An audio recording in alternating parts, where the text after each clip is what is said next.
morning, welcome back to BT. Well, the Transcona Museum is opening its doors this Friday after being shut down for months to revamp some of their galleries. BT's Drew Kozub gives you a sneak peek before the grand opening, bringing you the highlights of Transcona history.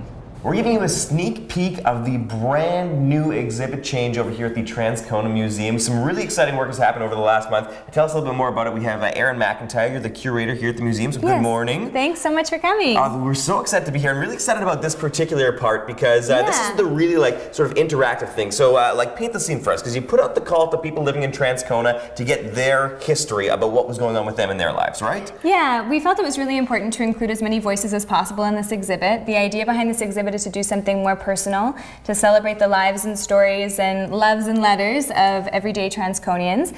So for about the last year, we've been inviting people to send in their own family photographs and a little explanation about why they chose that photograph. And some really interesting stuff coming, because we're finding out about people who lived and worked and had fun here in Transcona, but through all different occasions. So we get to see a little bit about sports teams, we get to see a little bit about what families were doing on Sunday afternoons, and get those personal touches about what was going on, which is really, really cool that you had that sort of response. Yeah, we were really lucky to get some brave Transconians, past and present, who are willing to share their stories with us. Now, this idea of letters continues as we go over to letters from the front. Can you tell us a little bit about what this particular display is about? Well, the entire exhibit is an archival exhibit, which means that we're focusing on our photographs and on anything on paper, so including letters, which is kind of one of the focal points of the exhibit. This particular case is telling the stories of soldiers during the Second World War, Transcona soldiers, serving overseas, and their letters home. We profile one prisoner of war, James Tom, who was a prisoner of war in a Japanese internment camp. And this is one of the things I didn't know about. I knew that letters went back and forth and sometimes things were censored. I didn't know that if you were in one of these camps, you were allowed to send letters out. But letters didn't quite get to tell the whole story because they were very heavily censored. So the impressions that people got, because you have a newspaper clipping there, it sounds like they were having a grand old time. They were almost at a resort playing volleyball. That's what one of the letters says? Yeah, one of the articles written up says safe and well, and says that he's doing fine and enjoying some light exercise by playing volleyball every day. So you really had to read between the lines to find out what was actually going on in there. Absolutely. So really fascinating representation of real life locals in very extraordinary situations.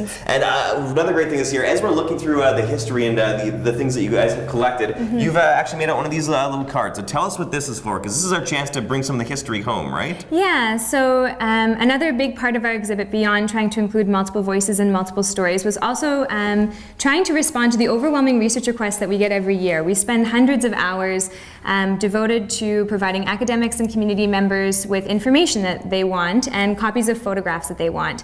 So this little corner is our map wall. It's one of the things that I frequently get research requests for from people who want to see what Transcona looked like 100 years ago when it was just starting to grow. So if you come in, you can fill out your little card, let me know what it is that you want more information about or a copy of a photograph of, and we can email that to you. Perfect. So the revamp is amazing. The 3 galleries have been changed over and look wonderful. When's our first chance to check this out? Friday we open to the public, Friday, March 22nd. Very exciting. If you want the details, hours and operations, or to find out what's going on for spring break, just go to our website, breakfasttelevision.ca. We have the details posted there. Taking a quick break on BT, but more to come later today from the Transcona Museum.